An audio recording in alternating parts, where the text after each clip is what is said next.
আজ সকাল থেকে একাধিক প্রতিবেদনে আমরা আপনাদের সামনে তুলে ধরেছি আগামীকালের মুখ্যমন্ত্রী শিলিগুড়িতে আসা মহাকাল মন্দিরের শিলান্যাসকে কেন্দ্র করে তার আগে কিভাবে প্রস্তুতি চলছে। তবে এইবার এই সময় একটা অন্য ধরনের গল্প আপনাদের সামনে শোনাতে এসেছি আমরা। যেই জমিতে মহাকাল মন্দিরের শিলান্যাস কাল হবে, ভিত্তিপ্রস্তর অনুষ্ঠান হবে, সেই জমিটি বর্তমানে এসজেডিএ অর্থাৎ শিলিগুড়ি জলপাইগুড়ি ডেভেলপমেন্ট অথরিটির তত্ত্বাবধানে থাকলেও একসময় এই জমির মালকিন ছিলেন লীলা দত্ত এবং তিনি মুখ্যমন্ত্রী মমতা বন্দ্যোপাধ্যায়কে চিঠি মারফত শুভেচ্ছা জানিয়েছেন এত সুন্দর একটা উদ্যোগের জন্য। কিভাবে দীর্ঘ বহু বছর তিনি সেই জমির মালকিন ছিলেন, মালকিন বললে কিন্তু ভুল হবে না, তার তত্ত্বাবধানেই ছিল দার্জিলিং মোড় থেকে শুরু করে নিয়ে মাটিগাড়া অবধি পুরো চত্বরের সম্পূর্ণ সেই চা বাগান এরিয়াটা। বর্তমানে নেই, বর্তমানে সেখানে পুলিশ কমিশনারেট হয়েছে, একটি উপনগরী তৈরি হয়েছে এবং এখন তৈরি হতে চলেছে মহাকাল মন্দির, যা দার্জিলিং এর মহাকাল মন্দিরের একদমই সেই আদলেই তৈরি করা হবে। তো সেই প্রবীণা, যার আজ বয়স প্রায় 90 ছুঁই ছুঁই, তিনি কি বলছেন? অনেকটা সময় পেরিয়েছে, পরিবর্তন হয়েছে সময়ের সঙ্গে সঙ্গে শহরের জীবনযাত্রার। তিনি কি বলছেন, কতটা খুশি তিনি, কি মনে করছেন তিনি, তা তুলে ধরার জন্য আমাদের আজকের এই বিশেষ প্রতিবেদন। একসময় চাঁদমণি চা বাগানের মালকিন লীলা দত্ত আজ বয়সের ভারে শয্যাশায়ী, তবুও তার জীবনে ফিরে এসেছে এক বিশেষ আনন্দ। একসময় যে জমির মালিক ছিলেন তিনি, সেই জমিতেই এখন গড়ে উঠছে মহাকাল মন্দির। এই খবরে খুশিতেই আত্মহারা লীলা দত্ত।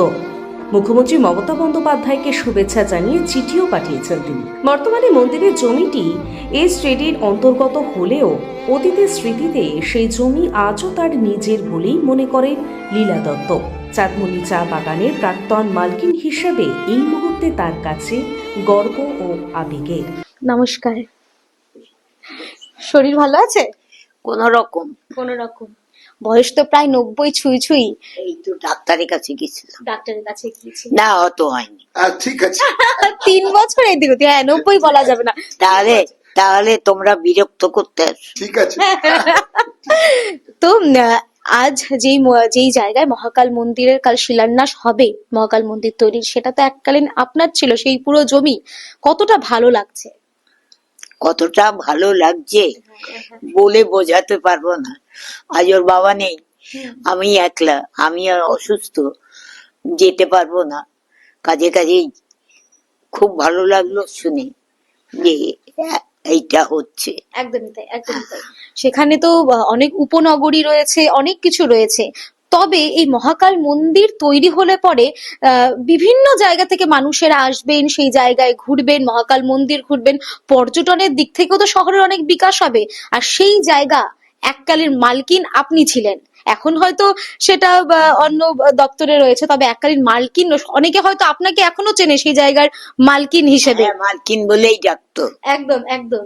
তো সেই মালকিনের জমিতে আজ মহাকাল মন্দির, যা হয়তো পরবর্তীতে শিলিগুড়ির পর্যটনকে দিশা দেখাবে, সেই বিষয়ে কতটা গর্ব হচ্ছে? এটা তো বলে বোঝানোর নয়, একদমই তাই, সেটা যা হচ্ছে আমি জানি। একদমই তাই, একদমই তাই। আপনি চিঠি করেছেন মুখ্যমন্ত্রী মমতা বন্দ্যোপাধ্যায়কে? হ্যাঁ, আর চিঠি করেছেন মমতা বন্দ্যোপাধ্যায়কে চিঠি দিয়ে জানিয়েছো? হ্যাঁ হ্যাঁ হ্যাঁ হ্যাঁ। কাল তো আপনি হয়তো সেখানে উপস্থিত থাকতে পারবেন না, কিন্তু টিভিতে দেখবেন অনুষ্ঠানটা, পুরো অনুষ্ঠানটা টিভিতে দেখবেন। হ্যাঁ, একদমই তাই, একদমই তাই। কথা বললাম, হয়তো বয়স একটু গড়িয়েছে, তবে মনে কিন্তু তিনি এখনো 18, তাই তো? হ্যাঁ, একদম 18, একদম তাই, একদম। একদম। ভীষণ ভালো লাগলো এবং উনি খুবই খুশি। চিঠিও পাঠিয়েছেন মুখ্যমন্ত্রী মমতা বন্দ্যোপাধ্যায়, তবে শারীরিক কিছু অসুস্থতার কারণে কাল তিনি উপস্থিত থাকতে পারবেন না শিলান্যাস অনুষ্ঠানে, কিন্তু পুরো বিষয়টির দিকে টিভিতে কিন্তু চোখ থাকবেই। একদমই তাই, একদমই তাই। কথা বলবো আমরা বেদ্দার সঙ্গে, অর্থাৎ লীলা দত্তের পুত্র, তিনি ছেলে, তার সাথে কথা বলবো।